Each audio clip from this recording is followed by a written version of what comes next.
纳粹德国如何进攻法国，乌克兰就会如何反攻，这有可能吗？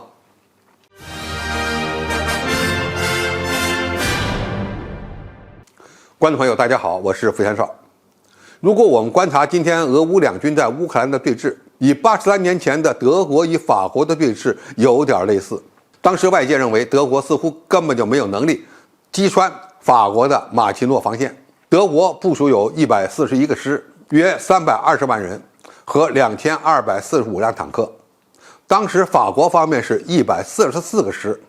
，290万军人和3383辆坦克。结果德国人渡过马斯河并快速向前推进，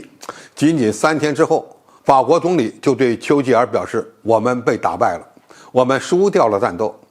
而仅仅5天之后，德国征服法国之战就结束了。要注意，这场战争违背了传统的军事学逻辑，德国几乎用1比1的兵力和技术兵器，而不是以传统的3比1的进攻力量达成作战目的。今天乌军可能只准备了7万人左右的反攻兵力，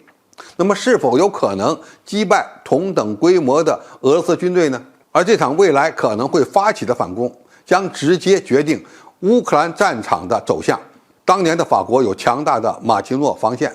认为是一条没有人能够突破的防线。今天俄罗斯也在扎波罗热地区和克里米亚地区建立了防御工程，但是坚固程度要差很多，所以乌克兰军队这次能否通过奇袭的方式达成曼斯坦因的镰刀切割计划的效果，主要取决于能否在时间和空间上实现战术的突然性。从地理上看，乌克兰发动反攻的方向可能包括3个区域：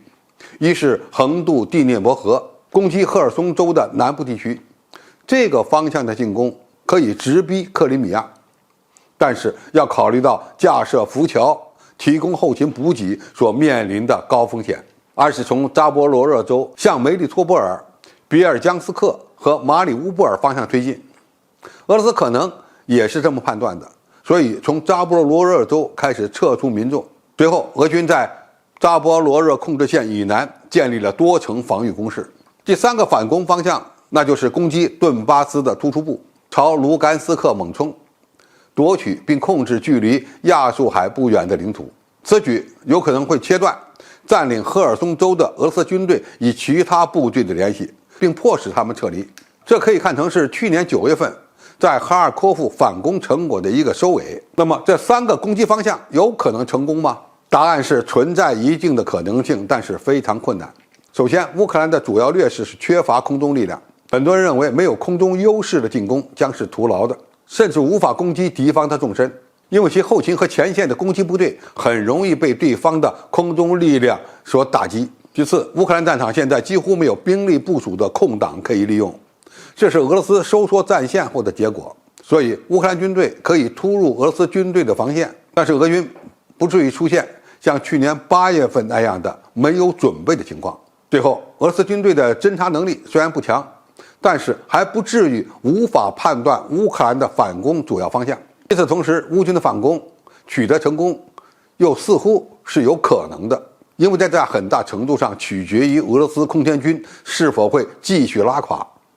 以及俄罗斯一线作战部队在多大程度上能够保持士气。如果俄罗斯空天军任由乌军集中装甲力量发动攻势，无法进行对前线的火力支援，也无法打击乌军的后勤补给线，那么战场上出现恐慌也是有可能发生的。此外，俄罗斯动员的预备役又有多高的战斗力，在战线被打穿之后，能否继续坚守并发挥主观能动性也非常重要。乌克兰战场即将迎来又一次高潮，其结果将会给我们解答俄罗斯军队经过这么长时间的准备，其战斗力是提升了还是降低了这个大谜团。好，今天评述就到这里，谢谢大家收看，我们下期再见。